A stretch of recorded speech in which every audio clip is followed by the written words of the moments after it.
And it does end up being the Casio top after all. It's why I was holding judgment. Faker going to be jumping on the Lissandra most likely. Could again be a change there. I have a question. What is the maximum amounts of sacks of gold you can have in one item? I'm not actually sure.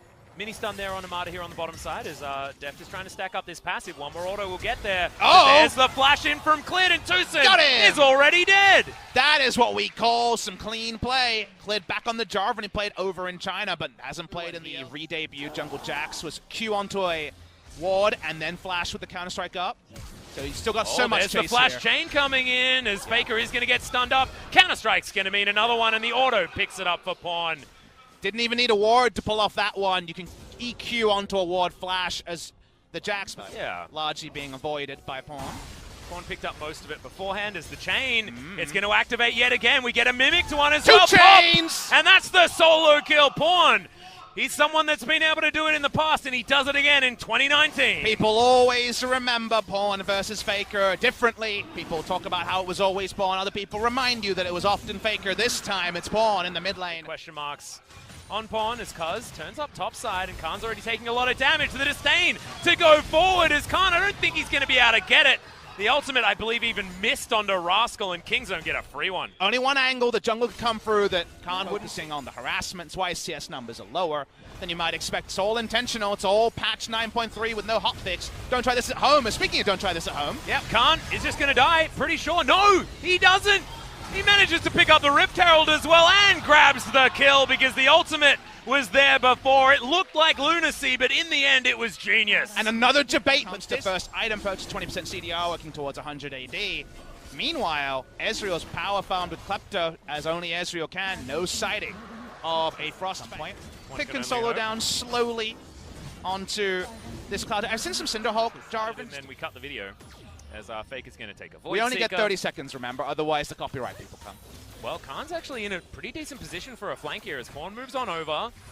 AT could be in trouble. Marta with the flash box is not exactly going to work out here as Tucson has the ult, but Rascal can't get into this fight. Clid has to flash to get out of the way of the extra damage, though, and the Urgot this time is not able to put them in the grinder. Finally, Faker gets the combo, but Marta has to go golden to keep himself alive. Flay comes back in, and in his dying breath is able to help himself out, and Faker flashing on forward. Deft keeps himself alive for the moment, and Kuz will be the sacrificial lamb, getting the god of the mid lane, the triple kill. Ends up being a 3 for 2, a fight on two fronts there. He's teetering. But that's what Kingzone want, fights on two fronts. If they fight front to back with the item advantage. See just there, that's both Pawn.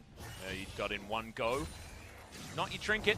Urgot's walking up. Yeah, actually going to get headbutt pulp there. Void Seeker's going to land, so Clid could get jumped on with the Killer Instinct, but Leap Strike going to get Kuz out of there, and True Shot Barrage. He's not going to land. Faker dives on forward, but it's only Tucson that he's able to get on top of, and that's free hitting on the side of Pawn. Flash has to be used from Nada, and that's going to be Faker dead, biting off more than he can chew. He had no backup there. Urgot was nowhere near the fight. There was no one in the front line, but they're trying to turn onto Pawn. He has to flash away to come away pretty decently in that particular fight. His mid lane. Oh, not surprised about that one as Marta's going to go down, but they trade it for the Kai'Sa. Teddy is huge in this fight as Tucson trapped and is going to give away the double kill. Leap Strike gets Kuz out of there, and Pawn just has to watch on while everything goes wrong. And we can't translate that one. Trading it for a Mountain Drake, but that's Mountain Drake versus 4 dragons. Yeah. That SKT have already picked up. They don't give a heck.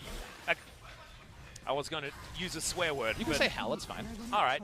SKT very happy to make that one. Trading a health bar from a jungler, certainly worth it, as now Teddy working on this inhibitor, and he just does so much damage. Ezreal, pretty silly, didn't manage to yell at anyone. He's just causing a ruckus, and no one's there to hear it. No even miasma headbutt pulverize interaction that we were alluding to in the champ select. Last inhibitor. Teddy wants one more auto, doesn't get it, cancels it after that one as Pawn clears out the minion wave. But SKT, they can just create all the space that they want. The Coma can't say anything about. Take the Elder, back if you need to buy some items, run to the Baron, and hey, you want to fight against 4-struck Elder while we're doing insane damage to a Baron? Probably the answer's no. Take the Baron, it's 3 inhibitors down, really nothing Kingzone can do.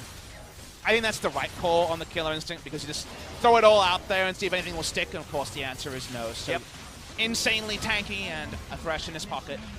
Baron. That wave in as well. True Shot Barrage not quite available again just yet, but they will take down this inhibitor. Next one to respawn will be there on that bottom side, and SKT looks like they don't want to take any chances.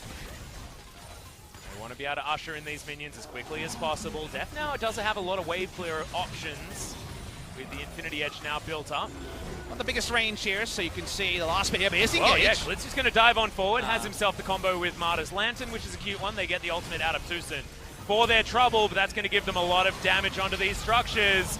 The dive on forward is Glitz going to get booped back. Cuz trying to get work done, but he's probably just going to sacrifice himself. Turrets fall down. Tucson gets to the base.